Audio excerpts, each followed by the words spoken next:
Good morning on this Sunday, February 2nd, and welcome to the Georgia Gang. The Laken Riley Act is now law as ICE begins raids in metro Atlanta. A federal grant freeze sparked widespread confusion all over Georgia until the White House rescinded the memo. And Atlanta Mayor Andre Dickens calls for a temporary pause on the clearings of homeless encampments after a man died during a closure in January. Kathy, Phil, and Brian are all here. Alicia Thomas-Cersei is filling in for Theron. Welcome back. The debate and discussion begin right now. From the Fox 5 studios, the Georgia Gang starts now. The Laken Riley Act is now law. It requires people in the U.S. illegally to be detained and possibly deported if they're accused of theft or violent crimes. We also want to thank President Trump for the promises he made to us. He said he would secure our borders and that he would never forget about Laken. And he hasn't. He's a man of his word. A tearful Allison Phillips, the mother of Laken Riley, spoke just before President Trump signed the act named in honor of her daughter into law. The Augusta University nursing student was killed by Jose Ibarra, an illegal immigrant who had several arrests and releases prior to the murder.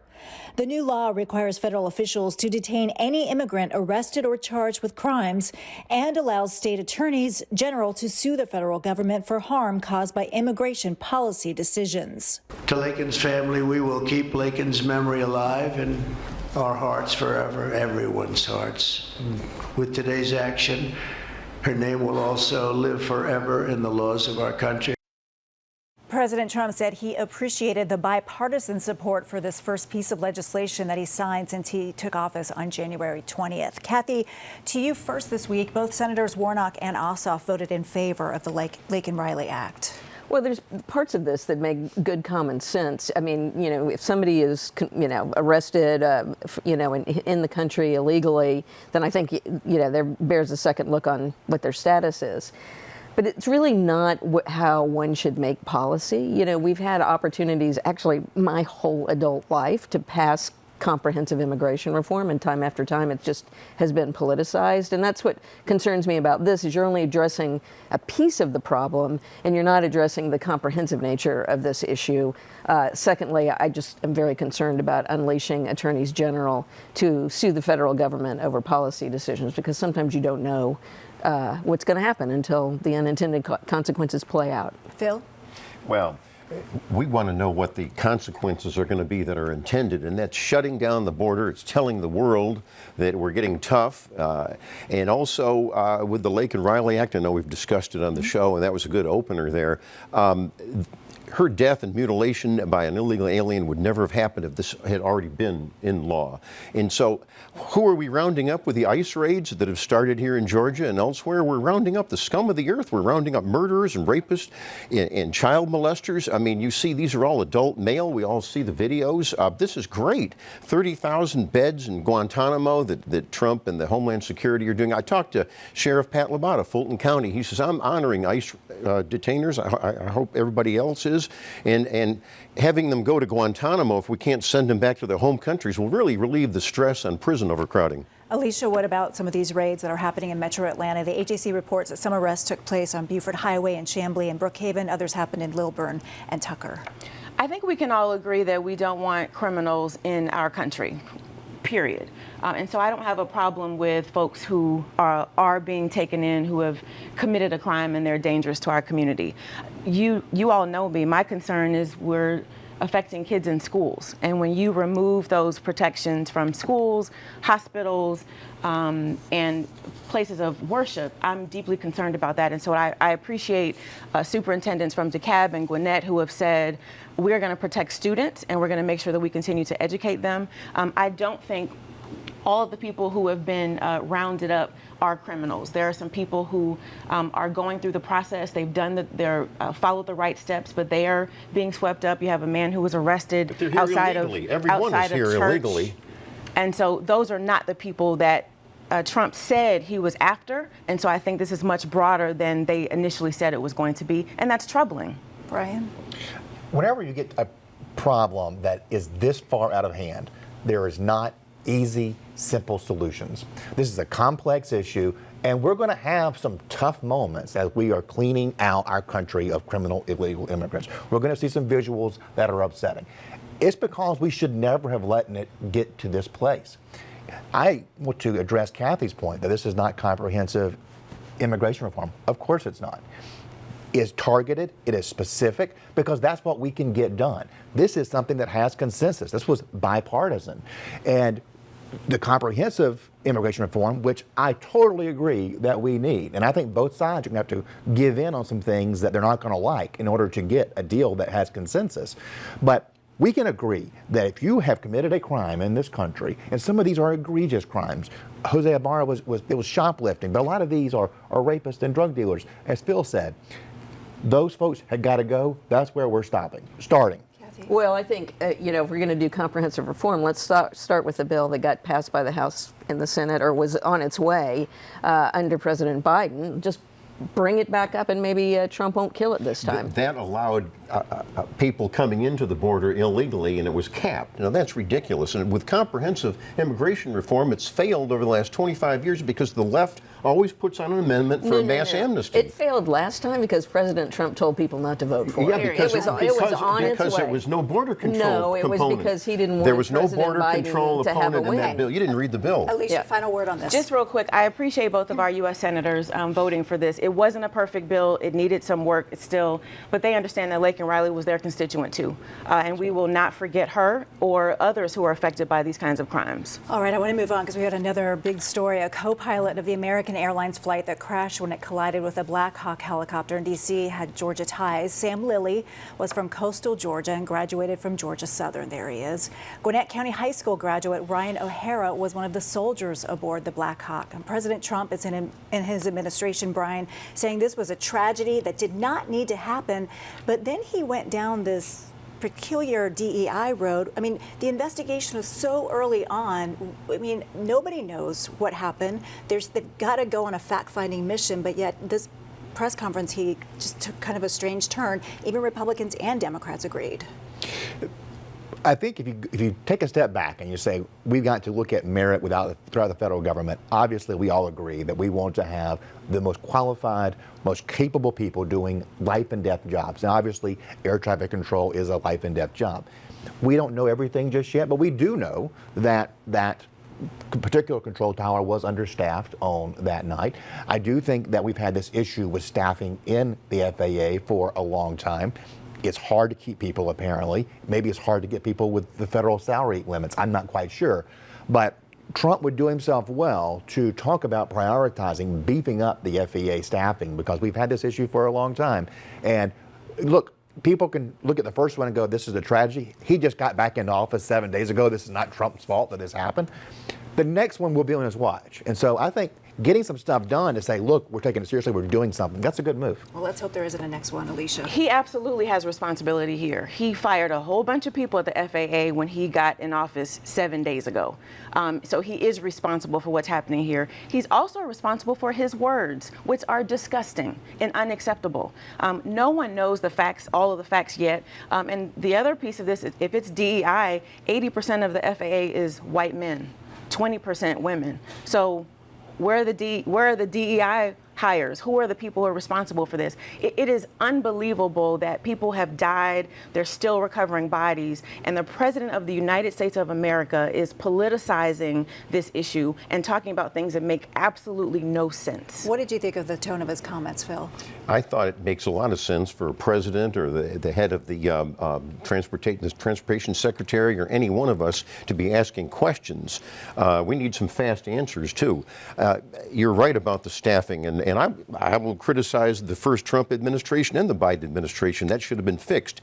DUI, I think when you look at race and gender quotas in all these agencies, they're coming down under Trump. I think that's a great thing. He promised to do it.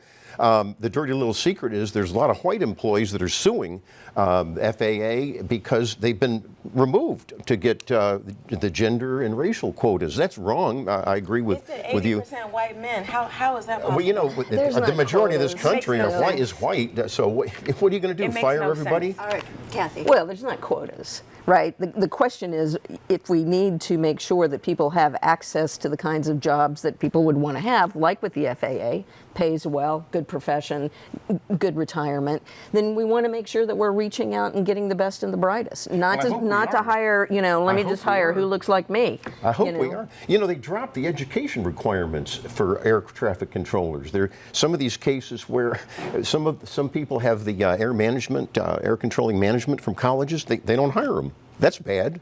I don't know what color they are. Let's be really clear. We don't even know that it was an FAA problem, right? I mean, what it looks like is that they had visual confirmation of the wrong plane. You may be right, but I'm glad we're talking. There was a misunderstanding in a really tragic accident. You may be right. That's why you should be quiet when you don't have the facts. But to blame it on DE&I cast aspersions to virtually every person of color, every woman in any professional position in this entire country, and that's not the discussion to have. With disabilities. All right. We've got to ask these questions. You should ask questions. We are all asking questions. All right. Up next, a sudden reversal from the White House. President Trump's budget office rescinded a controversial memo that froze federal grant spending. We'll discuss next. Have a question or comment for the Georgia Gang?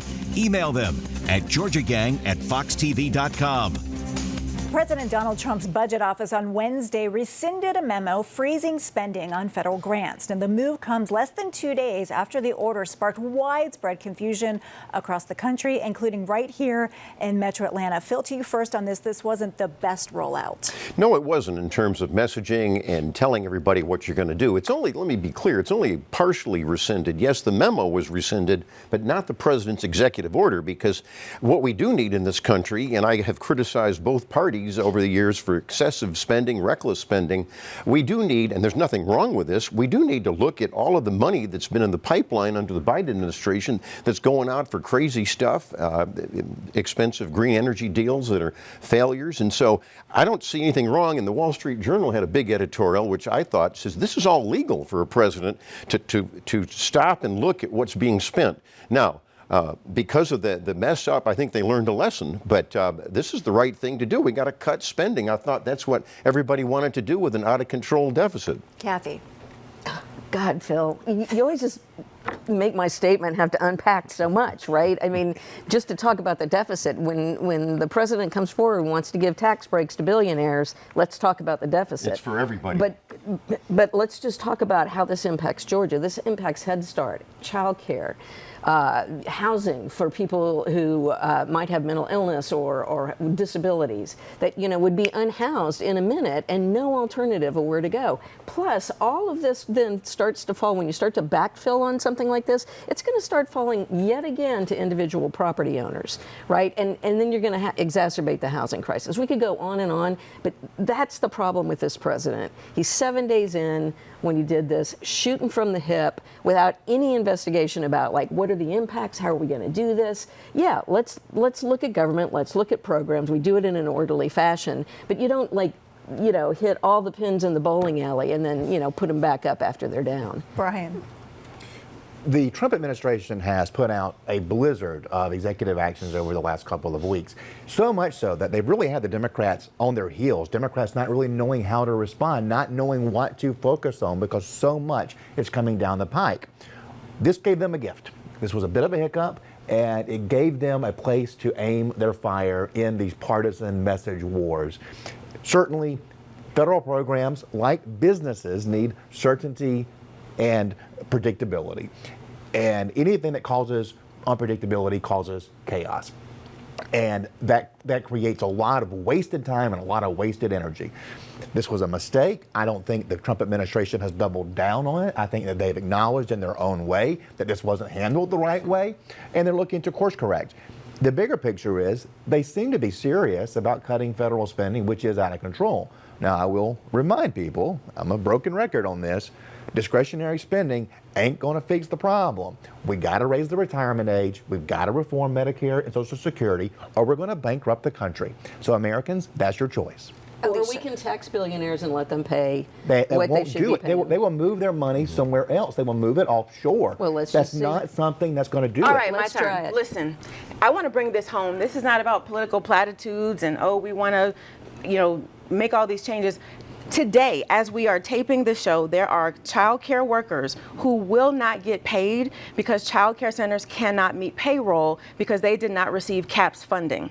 They got a letter on the 29th of this month saying there's no funding available through Right From the Start. And so today, there are child care workers around this state who will not get their paychecks. This is not about politics, but what it is about is a president who is clueless about how government works, about how government is a safety net for families to be able to have affordable child care, and how people get paid and earn a living from the work that is done at the government level. And so again, this is disgusting. It is awful. And so I've been on the phone all morning calling leaders, trying to get them to step in because there are hundreds of people. This is just child care. But we're not talking about Medicaid. We're not talking about all of the other grants that are affected because of this very ignorant, uninformed move that it sounds nice and it sounds like good politics, but it's hurting real people. And that's going to be on the hands of Republicans. Okay, moving on. Governor Brian Kemp is making tort reform a top priority this legislative session, unveiling new legislation aimed at limiting lawsuits and large settlements in an effort to curb rising insurance costs for businesses across Georgia. Brian, Democrats were quick on this. They said this is a move to protect insurance companies. I am absolutely floored by the tone deafness of the Democratic rhetoric on this. I have never seen a news conference like what we saw at the Capitol on Thursday. Industry folks, regular workers, by the hundreds showing up to show what a serious issue this is. And we face many serious issues in this state. I put together probably 100 news conferences in that same spot over the years. I've never seen anything like this. We have Georgia businesses being sued for crimes that happen a block away from their properties. And the insurance companies, because they're scared, particularly of juries in Gwinnett, DeKalb, Fulton, Clayton, and Cobb, they're just settling no matter what, even if the business owner isn't in any way remarkably negligent or at fault. So this has got to get fixed. Those insurance settlements, which are being driven by the market. Insurance companies don't want to do all these settlements. But they don't trust the jury system to be fair. Jurors are 12 regular, random people, and they see somebody who's been hurt. And these stories are often heartbreaking. They pull at your heartstrings. They want somebody to pay, and they see insurance as this faceless bucket of money. Well, they got plenty of money. Look, you compound that by thousands, and you have an unsustainable system, and small businesses can't get insurance. I talked to some small business owners whose insurance has gone up 400% since 2019. That's not sustainable, and it hurts all of us. Our prices go up. Alicia? I think there's no question that there's some reform that's needed. Where I see this as a challenge, on one hand, to your point, you've got insurance rates going up. People are affected as consumers. I also worry about in rural areas where there are not enough providers, right, because of the issues with Medicaid, but also, what's happening in terms of tort reform. And so I think on both sides, there are some strong arguments to be made. If I am seeing a doctor and I've been maimed because of medical malpractice, I need to get some relief from that, right? I need to be able to be made whole. And so there are, I think, important issues on both sides. I think it's an important one that needs to be addressed. And I wonder, as we talk about Medicaid expansion, how these two things will come together, because at the end of the day, folks need to be covered and have access to health care. We need insurance, and we need to make sure it's affordable. All right, I got to leave it there, folks. Up next, a tragic death sparks action. Mayor Andre Dickens is calling for a temporary halt on clearing homeless encampments after a man was killed when a city truck ran over his tent. Join the discussion on the Georgia Gang Facebook page and watch past episodes on the Georgia Gang YouTube channel. Mayor Andre Dickens is calling for a temporary pause on the clearing of homeless encampments. Now, the moratorium comes after the death of 49-year-old Cornelius Taylor. who was killed after witnesses say an Atlanta Public Works truck ran over his tent while clearing an area on Old Wheat Street. Phil, this is just such a tragic incident. Well, you're right. It's terrible, and I think Mayor Dickens is doing the right thing to pause. We need to review everything. We need to ask some questions. I was thinking the police would have cleared out everything before the trucks came in and the removal came in. Now, the mayor does make a good point, and he's done a good job. I've heard his speeches on homelessness. He's got a good plan, but for this particular issue, we do need to end the homeless encampments. We need to find it and do it the right way. We can't have fires like we had, at Cheshire Bridge Road and property damage. This is a public safety issue too. So we do have to get a lot of these folks in affordable housing the right way. Alicia. Just heart-wrenching. My heart goes out to Mr. Taylor's family, and I just cannot imagine going this way. It's interesting you mentioned the police. I think the mayor has been very compassionate about this. He's acknowledged what a tragic accident this is. But when you look at the media reports around what the police report is saying, oh, he had a bloody nose, he might have had a drug problem. It's like all of these things that are not relevant to what actually happened. And so I'm not sure why the police report is reading that way, but the city has to take responsibility for this. And I'm glad that there's going to be a moratorium. The last thing that I want to say is I think we do have to acknowledge that this Mayor Dickens, has demonstrated pretty strong commitment to this unhoused issue. $50 million towards this, partnerships. I think every month there's a new place that's opening up for unhoused. And so it's just awful and sad. And I hope the city moves very quickly to address this. Okay, also in the city of Atlanta, the AJC reports an audit of Atlanta T-Splosh dollars found that in the past 3 years, the city only spent $47 million, about 10% of the funds collected. Kathy, I know you've been talking about this for a while now, and here's the audit that proves what you've been saying. Well, I mean, they got approved to spend $750 million by the taxpayers in infrastructure projects, and they've spent $47 million in 3 years now. This is a contracting issue. This is a management direction issue. You combine this and a number of other things that have happened, and I think the mayor is going to have a tough election, quite frankly. I think there are things that people are going to want to hold him accountable to, and when you vote in, for a bond for those kind of projects, you expect to see them in some time. Right. And I think there's nothing but turmoil there on this topic. Well, it's not like there's a shortage of needs in the city of Atlanta for this money to go to. And we haven't yet, to my knowledge, seen any opposition to the mayor coming forward as we're moving into that election cycle. But look, there needs to be some guidance and some messaging on what's going on, some assurance to the public. There's obviously, we're at a juncture where it's really hard to get contractors to get some of this stuff done. That's part of the problem. But you got to build social trust, and I think social trust begins on this case with telling us what the plan is moving forward.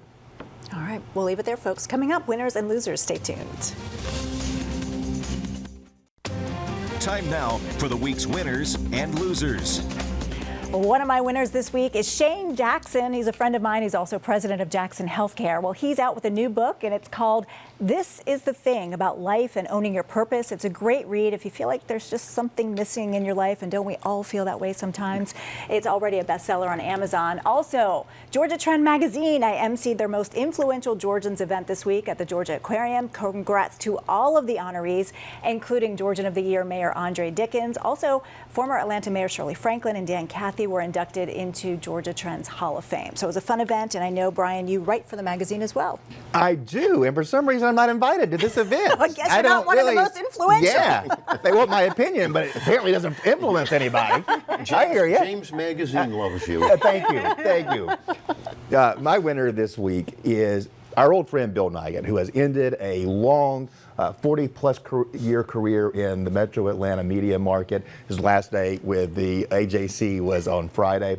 And all of the business and employees who showed up on Thursday to fight for tort reform to get Governor Kemp's bill over the line. This is the most important thing that'll happen this year in Georgia in politics. All right, Alicia. I have two winners. The first one is Calvin Smyrie, who we honored this week at the state capitol and he received a portrait, one of 7 African Americans in our history to have a portrait in the Capitol. Calvin is a friend to everybody. He's a bridge builder, and we're talking 50 years of public service, and arguably he's one of the most powerful and influential Georgians in our history. And so congratulations to my friend and mentor. We were both elected at age 23, so that's something that we have in common. And so I'm just very grateful and glad that he got to see that while he's still here. So well deserved. Yes. And then my second winner is Samuel Lee Fudge, who wrote and starred in a film called Messiah. It's about the life of Marcus Garvey, and he was a Pan-African leader during the 1920s. It's a powerful short film that I encourage all of us to watch. It's on Prime Video, so check it out. And I'm super proud of Sam because he's a wonderful actor and performer, and he's also my first cousin. So congratulations. Nice. Phil. I agree with you on Calvin Smyrie. I've got a winner, actually 2 winners, Ralph Reed and Mac Parnell. They are with the Faith and Freedom Coalition. They had a big luncheon during the legislature this past week. Interestingly, Ralph Reed said that the evangelical vote in Georgia really came out for Trump and the Republicans over 80%. He said that's just as much influential as in the Democrat Party as the African American vote. And also the AJC, tone deaf. Look at this headline, the very time of the Laken Riley Act. We're not hurting anyone, and a picture of some illegal alien weeping. No, they should have had a picture of the gang members that are being rounded up by ICE. That would have been a winner. All right, Kathy. Oh, I'm going to have to go fast. Let's see. I'll start with winners. The Atlanta Dream for getting Brittany Griner. I think that's going to sell a lot of tickets. I'm going to buy one. I want to watch her play. And then Senator Kim Jackson, sort of in keeping with the trend of women and girls sports, introduced Senate Bill 41 requiring equal treatment of girls who play sports in school. So, we've been fighting that Title IX fight since I was playing sports in school. All right. But hopefully it'll help. I got to leave it there. See you next week.